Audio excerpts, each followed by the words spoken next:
ইশরাক হোসেনের শপথ ইস্যুতে নির্বাচন কমিশন সাংবিধানিকভাবে সিদ্ধান্ত নেবে বলে জানিয়েছে আপিল বিভাগ। বৃহস্পতিবার মেয়র ঘোষণার গেজেট জারির বিষয়ে নির্বাচন কমিশনের বক্তব্য শুনে এই আদেশ দেয় আদালত। ইশরাকের আইনজীবী মাহবুব উদ্দিন খোকন জানান, এখন শপথ পড়াতে বাধ্য সরকার, না পড়ালে আদালত অবমাননা হবে। এক্ষেত্রে নির্বাচন কমিশনের গেজেট বহাল থাকছে, নতুনভাবে কোনো গেজেট দেয়া হবে না। এর আগে বুধবার ইশরাক হোসেনকে মেয়র হিসেবে শপথ না পড়ানোর নির্দেশনা চেয়ে করা আবেদন খারিজের যে আদেশ হাইকোর্ট দিয়েছিল, তার বিরুদ্ধে লিভ টু আপিলের শুনানি শুরু হয়।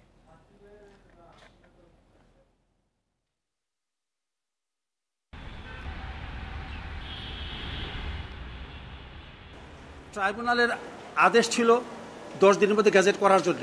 সুতরাং in the mean time gazette না করলে কন্টেম্প্ট হয়ে যাবে। সেই জন্য তারা এই সময়সীমা চিন্তা করে তারা 27 তারিখে গ্যাজেট করে ফেলেছেন, তারা আইনটা এই ট্রাইব্যুনাল আদেশ মানার জন্য। সুতরাং স্থানীয় সরকার মন্ত্রণালয় তাদেরকে চিঠি লিখে বললেন যে আপনারা আপিল করবেন কিনা। তারা তখন চিঠি লিখে স্থানীয় সরকার মন্ত্রণালয় জানাইলেন যে আমরা এই বিষয়টায় আইন মন্ত্রণালয় লিখেছিলাম, তারা কিছু বলেন নাই। In the mean time tribunal আদেশের সময়সীমার মধ্যে আমরা গ্যাজেট করে ফেলেছি। শুধু আজকে যে আদেশটা হলো, মামলাটা তাদের লিভ দেয়নি, লিভ গ্র্যান্ট করে নেই, কোনো স্থগিতাদেশ দেয়নি এবং নিষ্পত্তি করেছে বলছে যে নির্বাচন কমিশনই সিদ্ধান্ত চূড়ান্ত হবে। এদিকে ইশরাক হোসেনকে মেয়রের শপথ পড়ানোর দাবিতে আজ নগর ভবনে বিক্ষোভ করছেন তার সমর্থকরা। এ নিয়ে বিস্তারিত জানাতে নগর ভবন থেকে আমাদের সাথে যোগ দিচ্ছেন সহকর্মী বনি ইবনে কামাল। বনি, আজও তো ইশরাক সমর্থকরা নগর ভবনে বিক্ষোভ করছেন, এই মুহূর্তে সেখানকার পরিস্থিতি আপনি কেমন দেখছেন?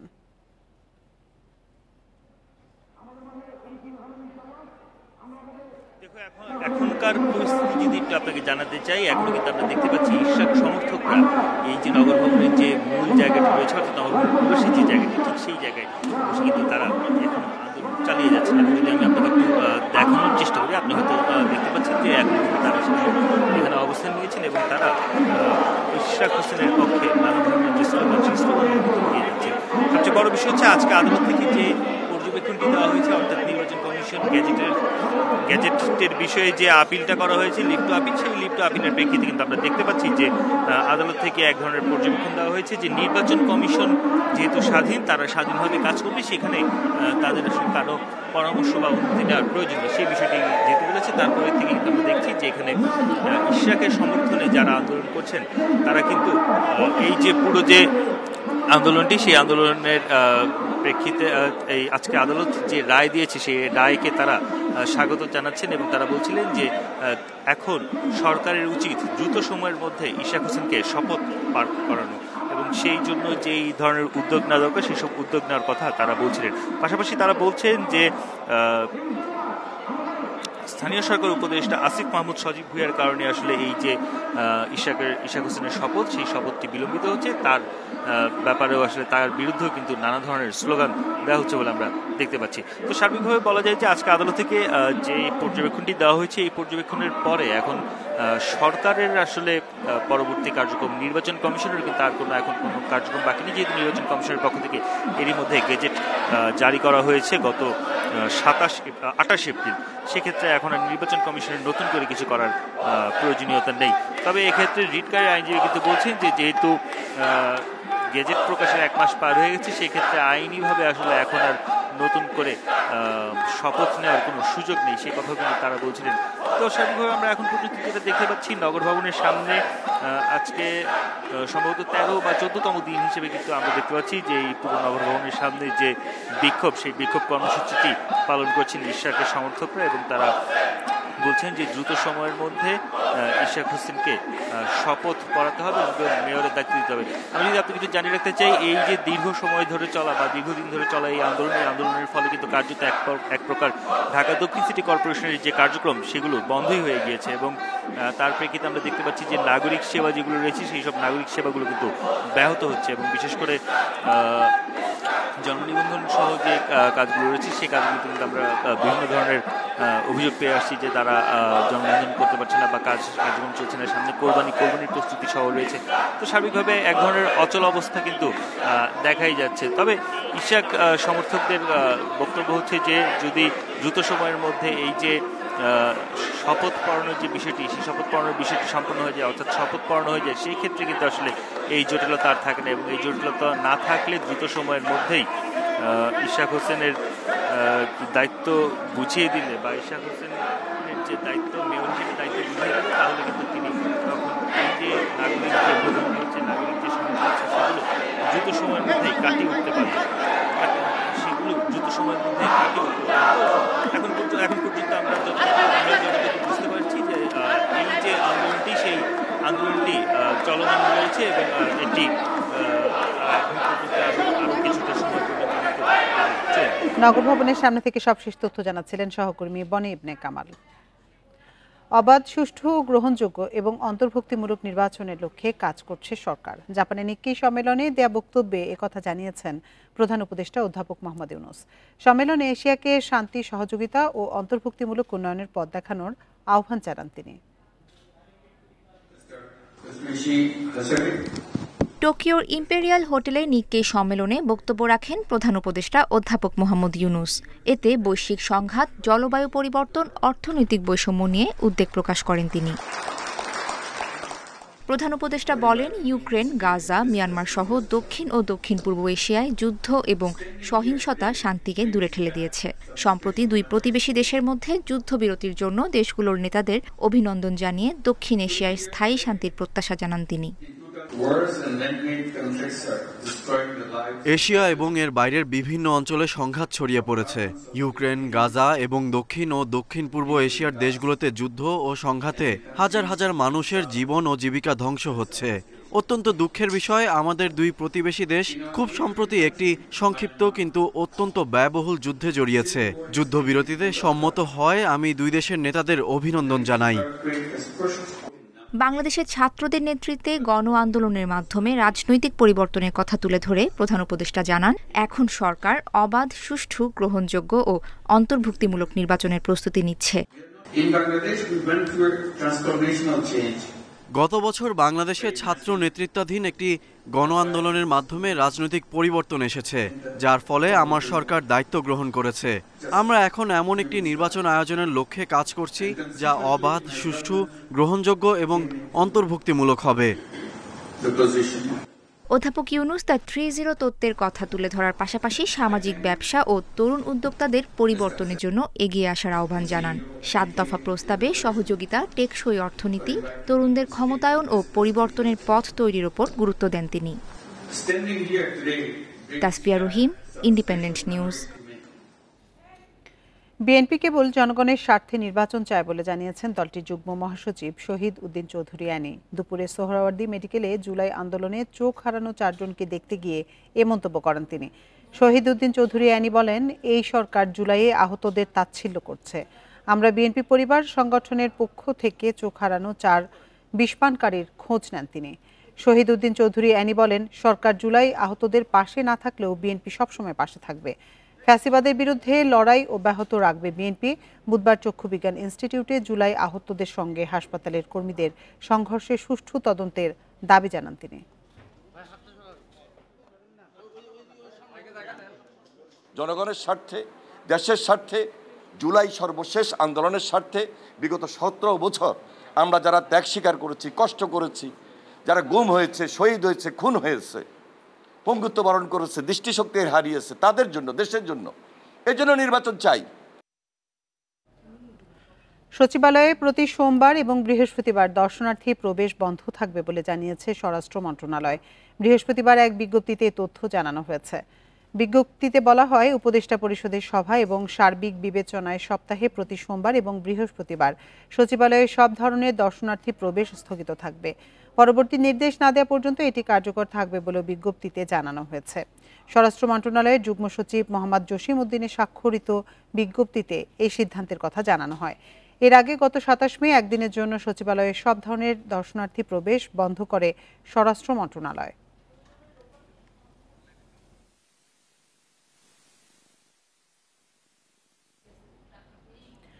সরকারি চাকরি অধ্যাদেশ বাতিলের দাবিতে পূর্ব ঘোষণা অনুযায়ী সকাল 10টা থেকে 11টা পর্যন্ত 1 ঘন্টার কর্মবিরতি করেছেন সচিবালয়ের কর্মকর্তা কর্মচারীরা।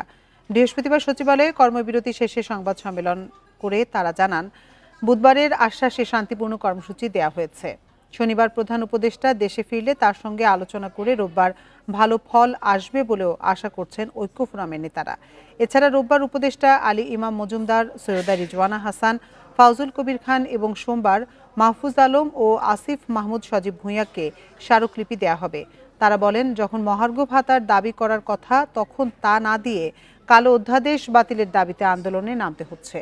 গেল 22 মে উপদেষ্টা পরিষদের সভায় সরকারি চাকরি আইন সংশোধনের বিষয়টি অনুমোদনের পর থেকেই আন্দোলন করছেন সচিবালয়ের কর্মকর্তা কর্মচারী ঐক্য পরিষদ।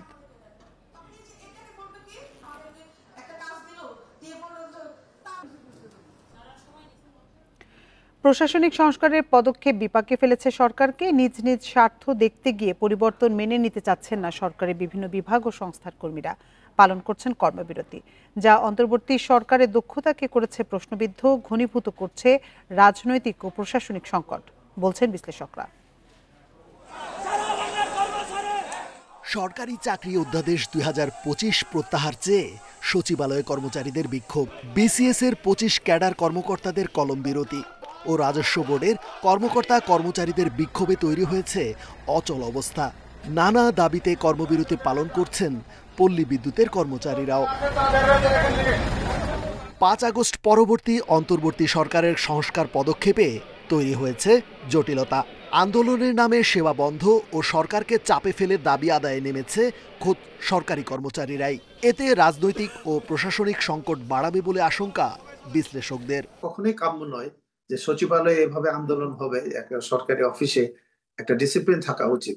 আমার কাজে যদি আমি ইনএফিশিয়েন্ট হই, আমি যদি কাজ করতে না পারি, তাহলে আমাকে বিধি মোতাবেক সরকার ব্যবস্থা নেবে। আমার জুলাই আগস্টের পর আজকে কয় মাস হয়ে গেল, আপনি কয়টা কর্মকর্তার বিরুদ্ধে কি অ্যাকশন নিয়েছেন, কয়জনের বিরুদ্ধে কি প্রসেস করেছেন, কয়জনের বিরুদ্ধে আপনি ব্যবস্থা নিতে পারেছেন? আপনি নিতে পারেননি।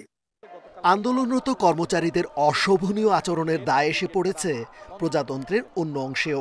এ ধরনের বিশৃঙ্খল পরিস্থিতি প্রশাসনে অস্থিরতার পাশাপাশি সরকারের কর্মপরিকল্পনাকে প্রশ্নবিদ্ধ করছে বলে মনে করেন জনপ্রশাসন বিশেষজ্ঞরা। কর্মচারীরা যেটা করতেছে এইটা কর্মচারীদের পক্ষে শুভনীয় না। এই ধরনের কাজ তাদের পক্ষে সমস্ত কর্মচারীদেরকে কিন্তু হেয় করা হচ্ছে। তারা যতটাই আপনার কঠোর আইন করুক, কিন্তু তারা যা বলা আপনার সুশৃঙ্খলভাবে আপনার নিয়ম নীতি ভাঙা করতে পারে। এইখানে উভয় পক্ষেই অ্যাগ্রেসিভ। 5 আগস্টের গণ অভ্যুত্থানে পরিবর্তনের যে প্রত্যাশা ঐক্যবদ্ধ করেছিল গোটা জাতিকে, সেটিকে ধরে রেখে বর্তমান পরিস্থিতিতে যার যার জায়গা থেকে দায়িত্বশীল ভূমিকা রাখার তাগিদ বিশ্লেষকদের। রিজওয়ানুল হক, ইন্ডিপেন্ডেন্ট নিউজ, ঢাকা। বঙ্গোপসাগরে নিম্নচাপের প্রভাবে উপকূলীয় এলাকাসহ বিভিন্ন জেলায় বৃষ্টি ও ঝোড়ো বাতাস বইছে। টানা বৃষ্টিতে পটুয়াখালী ও লক্ষ্মীপুরের নিচু এলাকায় তৈরি হয়েছে জলাবদ্ধতা। এদিকে মেঘনায় অস্বাভাবিক জোয়ারে প্লাবিত হয়েছে নোয়াখালীর নিঝুম দ্বীপ।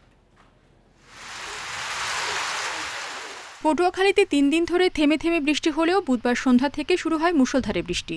টানা বৃষ্টিতে নিচু এলাকায় তৈরি হয়েছে জলাবদ্ধতা। এদিকে নিম্নচাপের প্রভাবে উত্তাল হয়ে উঠেছে সাগর, বেড়েছে নদ নদীর পানির উচ্চতা। নোয়াখালীর হাতিয়ায় স্বাভাবিকের চেয়ে 3 থেকে 4 ফুট বেশি উচ্চতার জোয়ার হচ্ছে। প্লাবিত হয়েছে নিঝুম দ্বীপের নিচু এলাকা। সাগর উত্তাল থাকায় সব ধরনের নৌ চলাচল বন্ধ রাখা হয়েছে। এছাড়া মাছ ধরার ট্রলারগুলোকে নিরাপদ আশ্রয়ে থাকতে বলা হয়েছে। ঝালকাঠির সুগন্ধা ও বিষখালী নদীতে অস্বাভাবিক জোয়ারে নদী তীরের নিচু এলাকা প্লাবিত হয়েছে। এছাড়া টানা বৃষ্টিতে শহরের বিভিন্ন সড়কে পানি জমে ভোগান্তিতে স্থানীয়রা। গতকালকে বৃষ্টি কম ছিল, আজকের বৃষ্টি সকাল হইতেই অনেক বৃষ্টি। কাজের সন্ধানে বাইরে ছিলাম, এখন কাজকর্ম নাই, এই দাঁড়াই রয়েছি এই খাওয়াঘাট। বৈরী আবহাওয়ার কারণে বরিশাল নৌবন্দরকে 2 নম্বর সতর্ক সংকেত দেখিয়ে অভ্যন্তরীণ সব রুটে লঞ্চ চলাচল বন্ধের নির্দেশ দিয়েছে বিআইডব্লিউটিএ। এতে ভোলা, মেহেন্দিগঞ্জ সহ বিভিন্ন রুটে যাত্রীরা পড়েছেন ভোগান্তিতে। আমরা এখন বর্তমানে এই লঞ্চ বন্ধ হওয়ার কারণে আমরা যাইতে পারতেছি না, কারণ আকাশের অবস্থা তো খুব খারাপ। নদীপথেই একমাত্র চলাচলের রাস্তা লঞ্চ আর হচ্ছে স্পিড বোট, কিন্তু কোনোটাই চলতেছে না, এই জন্য ভোগান্তির মধ্যে আছি। বৈরী আবহাওয়ার কারণে 2 নম্বর সিগন্যাল চলতেছে অভ্যন্তরীণ নদী বন্দরে, এবং সেই ক্ষেত্রে আমাদের লঞ্চ চলাচল স্বাভাবিক থাকার কথা থাকলেও বৈরী আবহাওয়ার কারণেই বাস্তবিকতা বিবেচনায় সমস্ত অভ্যন্তরীণ লঞ্চ চলাচল বন্ধ রাখা হয়েছে। লক্ষ্মীপুরে টানা বৃষ্টিতে পৌর শহরের অনেক জায়গায় জলাবদ্ধতা তৈরি হয়েছে। এছাড়া অস্বাভাবিক জোয়ারে কমলনগরের চরমার্টিন এলাকায় রাস্তা ভেঙে পানি ঢুকেছে লোকালয়ে। বৃষ্টির কারণে আমরা কাজ কামে বাইরে হতে পারতেছি না, তাতে আমরা অনেক ভোগান্তিতে পড়েছি। বাইরে যাওয়া যাচ্ছে না, মানুষ কষ্টে অতিবাহিত করছে। খাগড়াছড়িতে বৃহস্পতিবার সকাল 10টা পর্যন্ত গত 24 ঘন্টায় 80 মিলিমিটার বৃষ্টি হয়েছে। পাহাড় ধস মোকাবেলায় প্রস্তুত রাখা হয়েছে জনবল ও মাটি সরানোর সরঞ্জাম। রেশমি নন্দী, ইন্ডিপেন্ডেন্ট নিউজ। এ নিয়ে বিস্তারিত জানাতে বরিশাল থেকে আমাদের সাথে যোগ দিচ্ছেন সহকর্মী আল আমিন। আল আমিন, এই মুহূর্তে বরিশালের আবহাওয়া পরিস্থিতি কেমন দেখছেন, আর এই পরিস্থিতি কতদিন চলতে পারে, কি জানানো হয়েছে আবহাওয়া অফিস থেকে?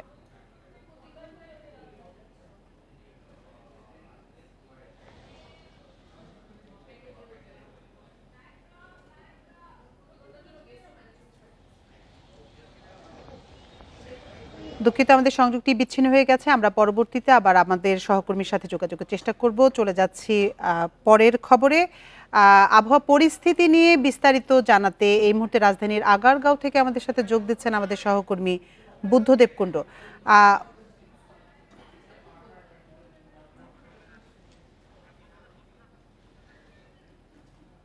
বরিশালের যে পরিস্থিতি, সকাল থেকে বৃষ্টি হচ্ছিল, সেই বৃষ্টির এখনো কিন্তু অব্যাহত রয়েছে। আমরা সকাল থেকে দেখছি যে আসলে বরিশাল নদী বন্দরের যে অবস্থা, সেই বরিশাল নদী বন্দরে কিন্তু লঞ্চ চলাচল, অভ্যন্তরীণ রুটে যে লঞ্চ চলাচলগুলো রয়েছে সেটি কিন্তু পুরোপুরি বন্ধ রয়েছে। এখন পর্যন্ত দুপুর 2টা, সেই পর্যন্ত কিন্তু এখন পর্যন্ত বন্ধ রয়েছে। পরবর্তী নির্দেশ না দেওয়া পর্যন্ত বরিশালের যে অভ্যন্তরীণ রুটের যে লঞ্চ চলাচল সেগুলো কিন্তু আসলে বন্ধ থাকবে, এমনটাই জানানো হয়েছে। বরিশাল বিআইডব্লিউটি এর কর্মকর্তারা আমাদেরকে জানিয়েছেন।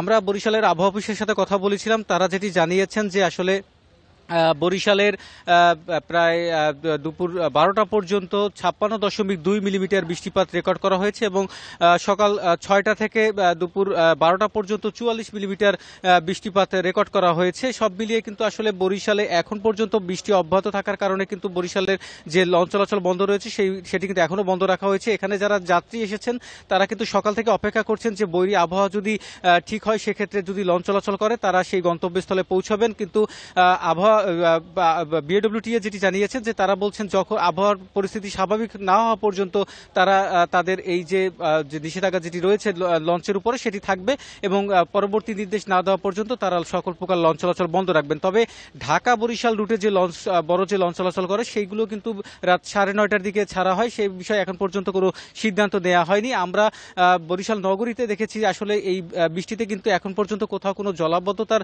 সৃষ্টি হয়নি। তবে ভোগান্তিতে পড়েছে যারা স্কুল এবং বিভিন্ন অফিসগামী মানুষ রয়েছে, তারা আসলে সকাল থেকে ভোগান্তিতে পড়েছে। সেক্ষেত্রে আমরা দেখেছি যে যাতায়াত ভাড়ার ক্ষেত্রে তারা যেটি বলছেন যে রিকশায় এবং অটোতে কিন্তু বেশি ভাড়া চাওয়া হচ্ছে তাদের কাছে। সব মিলিয়ে তারা অভিযোগ করেছেন যখন বৃষ্টি নামে তখনই কিন্তু আসলে এই বাড়তি ভাড়ার একটি অভিযোগ তাদের থেকেই যায়। আরেকটি বিষয় হচ্ছে যে বরিশালের যে নদীর যে পানির যে উচ্চতা, যে আমাদেরকে পানি উন্নয়ন বোর্ড থেকে জানানো হয়েছে নদীর পানি কিন্তু এখন পর্যন্ত স্বাভাবিক রয়েছে এবং আবহাওয়া অফিস যেটি বলেছেন যে নদীর পানি বৃষ্টি যদি অব্যাহত থাকে সেক্ষেত্রে স্বাভাবিকের চেয়ে কিছুটা নদীর পানি বৃদ্ধি পেতে পারে, এমনটাই আমাদেরকে জানানো হয়েছে। বরিশালের সবশেষ যে পরিস্থিতি আমরা দেখেছি যে আসলে সব মিলিয়ে কিন্তু আসলে বরিশালে বৃষ্টি অব্যাহত রয়েছে এবং সেই বৃষ্টি কিন্তু এক নাগাদ পড়তে পারে, এমনটাই আবহাওয়া অফিস থেকে আমাদেরকে জানানো হয়েছে। তো এই ছিল আমার কাছে বরিশাল থেকে সর্বশেষ পরিস্থিতি। বরিশাল থেকে আবহাওয়া পরিস্থিতি সবশেষ তথ্য জানাচ্ছিলেন সহকর্মী আলামিন। এদিকে আবহাওয়া অফিস জানিয়েছে সাগরের সুস্পষ্ট লঘুচাপটি ঘনীভূত হয়ে নিম্নচাপে পরিণত হয়েছে। এর প্রভাবে আরও 2 দিন দমকা বাতাস, ঝোড়ো হাওয়া ও বজ্রপাতের সঙ্গে ভারী বৃষ্টি হতে পারে। নিম্নচাপটি শক্তিশালী হতে পারে, তবে ঘূর্ণিঝড়ের আশঙ্কা নেই বলেও জানিয়েছে আবহাওয়া অফিস। এই পরিস্থিতিতে সমুদ্র বন্দরে 4 নম্বর এবং অভ্যন্তরীণ নৌ রুটে 2 নম্বর সতর্ক সংকেত জারি করেছে সংস্থাটি। আবহাওয়া অফিস জানিয়েছে লঘুচাপের কারণে ঢাকায় গতরাত থেকে সকাল 6টা পর্যন্ত 6 মিলিমিটার ও দুপুর 12টা পর্যন্ত 30 মিলিমিটার বৃষ্টি হয়েছে। বৃহস্পতিবার সকাল 6টা পর্যন্ত সর্বোচ্চ বৃষ্টি হয়েছে পটুয়াখালীর খেপুপাড়ায় 91 মিলিমিটার, কক্সবাজারে 76, নোয়াখালীর হাতিয়ায় 65 মিলিমিটার বৃষ্টি রেকর্ড করেছে আবহাওয়া অফিস। মঙ্গলবার উত্তর পশ্চিম বঙ্গোপসাগরে সৃষ্ট লঘুচাপটি গতকাল সুস্পষ্ট লঘুচাপে পরিণত হয়, যা আজ সকাল 9টায় নিম্নচাপে পরিণত হয়।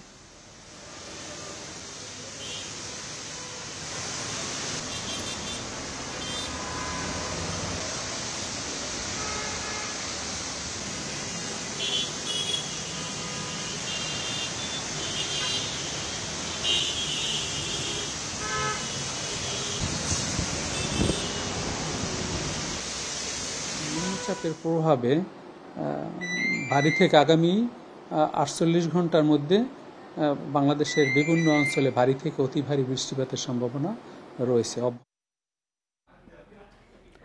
31 তারিখের মধ্যে হজযাত্রী পরিবহনের প্রাথমিক যে বাধ্যবাধকতা ছিল তা একদিন বাড়িয়ে 1 জুন করা হয়েছে বলে জানিয়েছেন ধর্ম উপদেষ্টা আ.স.ম খালিদ হোসেন। সকালে হজের পরিস্থিতি নিয়ে এক প্রেস ব্রিফিংয়ে তিনি জানান, 29 মে সকাল 11টা পর্যন্ত ৭৪,৩১৬ জন সৌদি আরবের উদ্দেশ্যে ঢাকা ছেড়েছেন। বাকি হজযাত্রীরা 1 জুনের মধ্যেই চলে যাবেন বলেও জানান তিনি। এবছর ৮৭,১০০ জনের মধ্যে ৮৬,৯৫৯ জন হজে যাচ্ছেন। বাকিরা ভিসা জটিলতা, বয়স কম বা অসুস্থ থাকায় হজে যেতে পারছেন না। এবছর ৫,০৯২ জন সরকারি ব্যবস্থাপনায় হজে যাচ্ছেন, বাকিরা যাচ্ছেন বেসরকারিভাবে। এদিকে হজ পালন করতে গিয়ে এ পর্যন্ত মক্কা ও মদিনায় ১২ জন হজযাত্রী মারা গেছেন, আহত ৩৬ জন চিকিৎসাধীন রয়েছেন।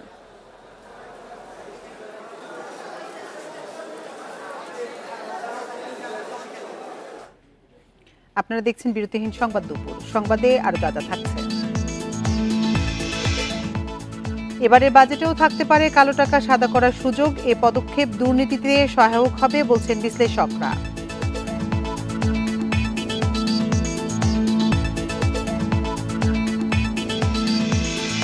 দিনাজপুরে বিরল সীমান্ত দিয়ে আবারও বিএসএফ এর পুশিন, ১৩ জনকে আটক করেছে বিজিবি। চলছে তথ্য যাচাই বাছাই।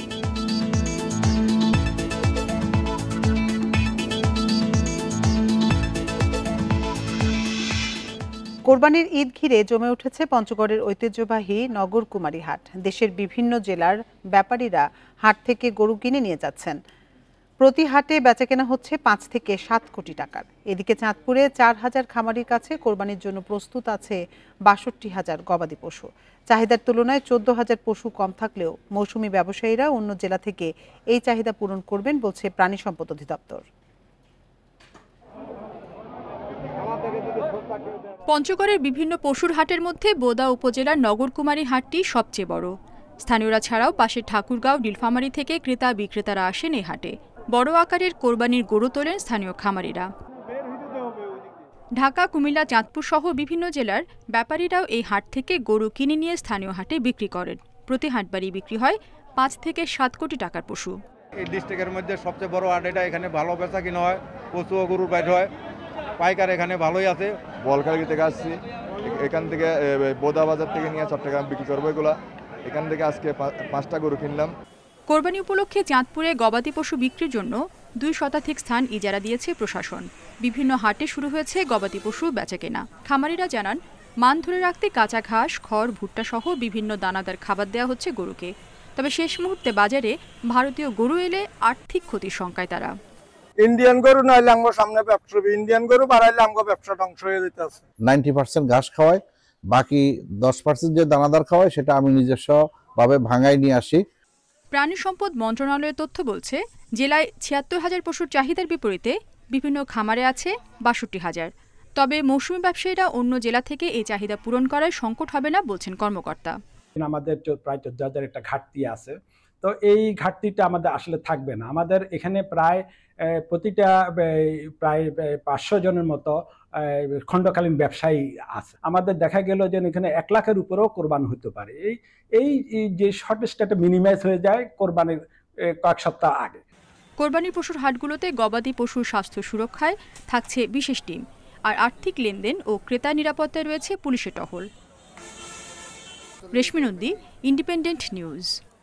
আগামী অর্থবছরে বাজেটে থাকতে পারে কালো টাকা সাদা করার সুযোগ। তবে সে সুযোগ অতীতের মতো ঢালাওভাবে নয়, এবার বাড়ানো হবে করের হার।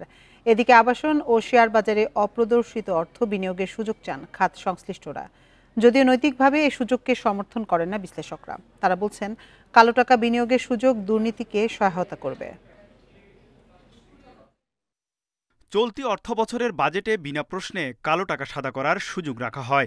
এনবিআরের হিসেবে ২০২৩ সালের জানুয়ারি পর্যন্ত দেশে সব মিলিয়ে অপ্রদর্শিত ৪৭,০০০ কোটি টাকা সাদা করা হয়েছে। বর্তমানে একজন নিয়মিত করদাতা সর্বোচ্চ ২৫% কর দিয়ে থাকেন।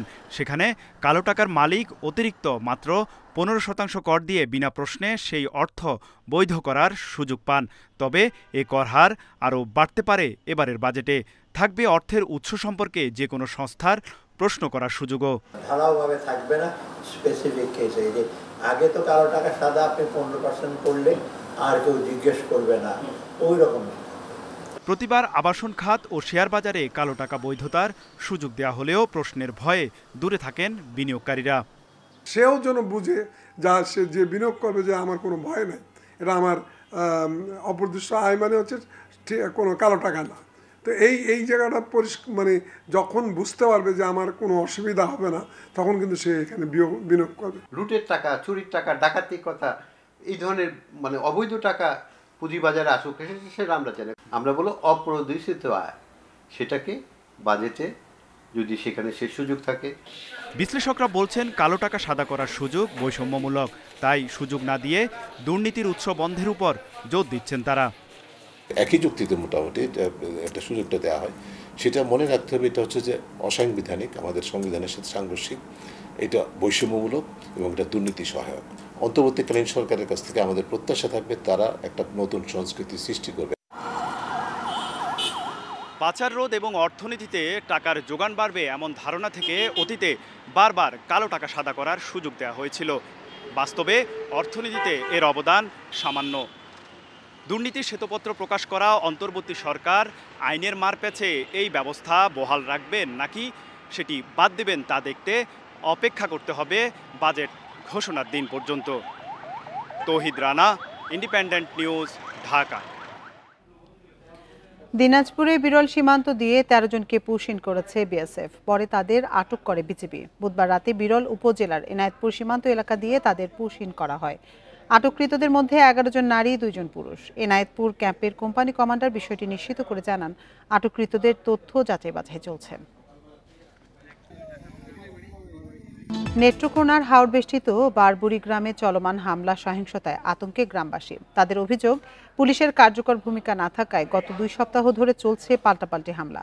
গত 11 মে ফুটবল খেলা কেন্দ্র করে সংঘর্ষে 1 জন নিহত ও 11 জন আহতের পর 2 গোষ্ঠীর মধ্যে থেমে থেমে চলছে সংঘর্ষ। এদিকে হত্যা ও সংঘর্ষের ঘটনায় মামলা হলেও এখনো কাউকে গ্রেপ্তার করতে পারেনি পুলিশ। নেত্রকোনার হাওর বেষ্টিত গ্রাম বারবুড়ি। আধিপত্য বিস্তার নিয়ে মানিক মিয়া ও আবুল রায়েসের সমর্থকদের মধ্যে দীর্ঘদিনের বিরোধ।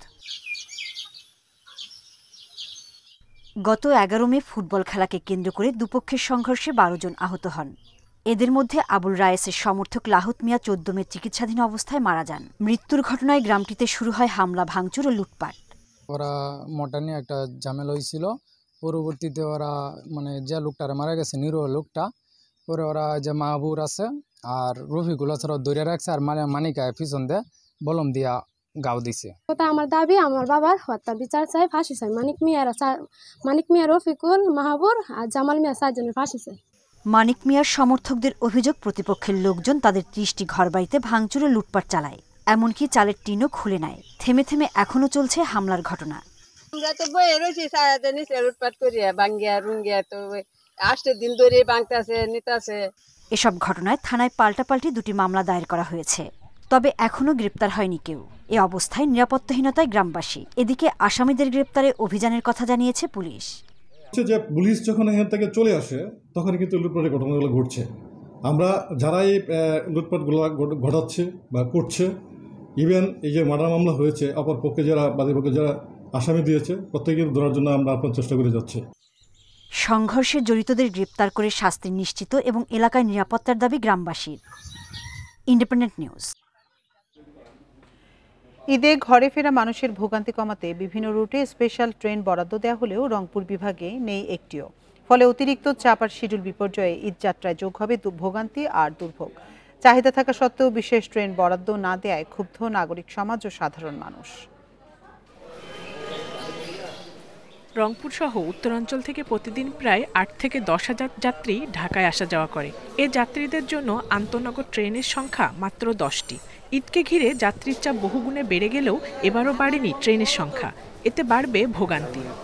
ঈদের সময় এই সময় একটা বিশেষ খুবই প্রয়োজন। আমরা এতে যাত্রীরা খুবই ভোগান্তির শিকার। আমাদের অন্তত 2টা ট্রেনের ব্যবস্থা করে দিলে সকাল আর রাত করলে আসলে আমাদের এই ভোগান্তিটা আর হইতো না। রেল কর্তৃপক্ষ বলছে রংপুর, কুড়িগ্রাম, লালমনিরহাট আর গাইবান্ধার মানুষের জন্য আছে রংপুর এক্সপ্রেস, লালমনি, বুড়িমারি ও কুড়িগ্রাম এক্সপ্রেস। বিভাগের বাকি 4 জেলার জন্য আছে পঞ্চগড়, একতা, দ্রুতযান, বাংলাবান্ধা, নীলসাগর ও চিলাহাটি এক্সপ্রেস।